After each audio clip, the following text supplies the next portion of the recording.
Frau Scherzer, Sie erlebten als Kind eine Nahtoderfahrung. Wie kam das? Also es war 1994 bei der Hochzeit meiner Tante, war also selber auch noch sehr klein, also 3,5 Jahre circa. Der Tag an sich war schon ziemlich turbulent, weil immer wieder mal so Chaospunkte herrschten, wie zum Beispiel meine Cousine, die beim Balancieren am Stiegenaufgang in die Hecke gefallen ist. Ich habe mich dann mal mit Saft angeschüttet und die Mama wollte mich trocken bügeln. War ein bisschen zu heiß, hat mich verbrannt. Ja, beim Gasthaus selber dann das Bäume durchschneiden, also den Baumstamm durchschneiden. Das Brautpaar soll als erster durchgehen. Bin halt ich gleich mal durchgelaufen. War vielleicht auch nicht so gut. Ja, der Unfall selber war dann eben auch im Gasthaus. Wir Kinder haben gespielt, wir sind herumgelaufen und im Laufen ist mein gleichaltriger Nachbar auf mich zu und hat mich vollen Karacho umgeworfen. Bin mit dem Hinterkopf in den Holzboden eingefahren, habe den Schmerz auch noch kurz gespürt, dann war er weg. Und aus einem sehr hellen Lichtbereich, hat schon geblendet, kommt ein Mann heraus mit entgegengestreckter Hand und sagt, stopp, du musst zurück. Bin dann schon wieder so retour, aber linksseitig aus dem Körper hinaus. Habe dann alles gesehen, alle Leute. In der Situation heraus habe ich auch erfahren, dass seine Mama Krankenschwester ist. Die ist auch gleich an der Stelle gewesen. Soweit kannte ich auch alle geladenen Gäste. Nur linker Hand von mir sind dann so hell strahlende gestanden. Habe in einer Überstimme gehört, ja, jetzt kommt sie sicher gleich rüber, aber eigentlich darf sie das ja gar nicht. Und neugierig, wie ich halt auch war, habe ich mir das trotzdem mal angeschaut und bin da drüber gegangen. War so eine Reihe, ich würde sie als Ahnenreihe bezeichnen, denn ich kann mich sicher daran erinnern, dass die in der Kindheit erst verstorbene Tante gleich gestanden hat. War momentan ein bisschen beängstigend, keine Mundbewegungen und sie hat auch sehr ernst reingeschaut. Dann gab es da diesen Mann. Ich würde ihn als ältesten Rat bezeichnen, aber es könnte auch mein Seelenführer gewesen sein. Der hat nämlich auch genauso ausgeschaut wie im zweiten Nahtoderlebnis, so ein bisschen glatzig und so rote, kurze Haare. Und mit dem habe ich dann halt so kommuniziert, aber nicht so wie hier, also sprechen gibt es da drüben nicht. Es war so aus dem Herz-Magen-Bereich heraus. Ja, man fühlt, also ich habe mich sehr, sehr geborgen und wohlgefühlt dort. Es war sehr warm und hell und ja, unbeschreiblich eigentlich. Konnten Sie diese hell erleuchteten Personen, die Sie beschrieben haben, deutlich sehen? Meiner Erinnerung nach habe ich sie schon so als Personen wahrgenommen. Wie kamen Sie wieder zurück aus dieser Nahtoderfahrung? Ich bin mal kurz alleine losgestartet. Sie haben mir aber dann ein männliches Wesen mitgeschickt. Ich habe es immer geahnt, dann, dass es mein Schutzengel ist, mein männlicher. Das wurde mir dann in der Rückführung, die ich voriges Jahr gestartet habe, auch bestätigt von meiner Dame. Mhm. Also ich habe 2 Schutzengel, einen Mann und eine Frau. Und dort war das eben dieser männliche Schutzengel. Der hat mich zurückbegleitet dann eben. Wir sind dann so durch so eine verschwommene Linie hindurch. Und ich weiß aber nicht, ob ich die am Anfang auch durchtreten habe. Das kann ich jetzt ehrlich gesagt nicht mehr sagen. Ja, wir sind dann bei meinem Körper da so gestanden und ja, ich musste jetzt wieder zurück und einfach reinlegen. Und meine Theorie war, ja, aber wie? Man kann durch nichts Festes hindurch. Habe mich aber, glaube ich, auch absichtlich ein bisschen blöd gestellt, weil eigentlich wollte ich ja gar nicht mehr zurück. Weil es eben so schön dort war. Ja. Aber ja, nach langem Einreden, also lang unter Anführungszeichen, mir ist es halt sehr lang vorgekommen, aber es dürfte sehr kurz gewesen sein, habe ich mich dann halt reingelegt und ja, hat funktioniert. Bin dann wach geworden und mein Kopf hat wieder sehr weh getan. Wir sind dann auch später 2 Burschen und wir sind dann am Tisch gesessen. Ich weiß auch noch, wo wir da gesessen sind und haben noch dieses, ich glaube, Cremissimo heißt dieser Eisbecher, Vanille, Erdbeer. Das haben wir dann gelöffelt und die Mama von dem Burschen ist dann halt immer wieder mal hergekommen und hat nach meinem Wohlbefinden gefragt, wie es mir halt geht. Ja, Kopf tut halt weh, ne? Ja. Jetzt haben Sie diese Nahtoderfahrung als sehr kleines Kind erlebt. Jetzt fragt man sich, warum können Sie sich so gut an diese Erfahrung erinnern?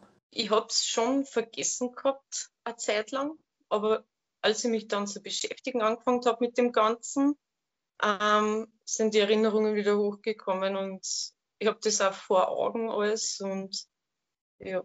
Sie haben später noch ein zweites besonderes Erlebnis gehabt. Das war circa vor 4 Jahren, ist im Schlaf passiert. Ich dachte auch lange, es war ein Traum, bis ich dann hier einen Mann berichten gehört habe über genau dieses selbe und konnte dem auch so folgen und wusste dann auf einmal, oh, das ist gar kein Traum gewesen.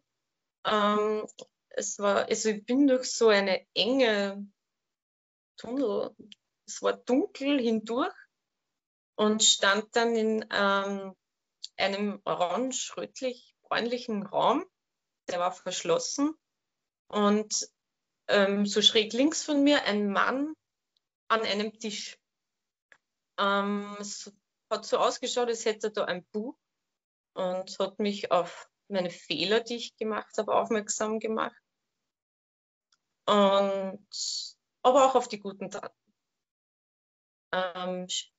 Kurz drauf ging es dann mal darum, wer mal für mich sein wird. Und habe dann meine Jugendliebe als Beispiel genommen, weil ich den echt lieb hatte. Aber wir waren damals doch noch sehr jung und in der Schulzeit, meine Mama war sehr streng und die hätte das wahrscheinlich sowieso nicht zugelassen. Also, ja. Und er hat halt gemeint, nein, das geht nicht, weil dem hast du zu sehr wehgetan. Warum? Das wollte ich ja gar nicht und es tut mir sehr leid. Ja, ich weiß, aber ja. Habe ihn dann auch vor mir gehabt und konnte den Schmerz nachfühlen. Also es hat ihm schon sehr mitgenommen.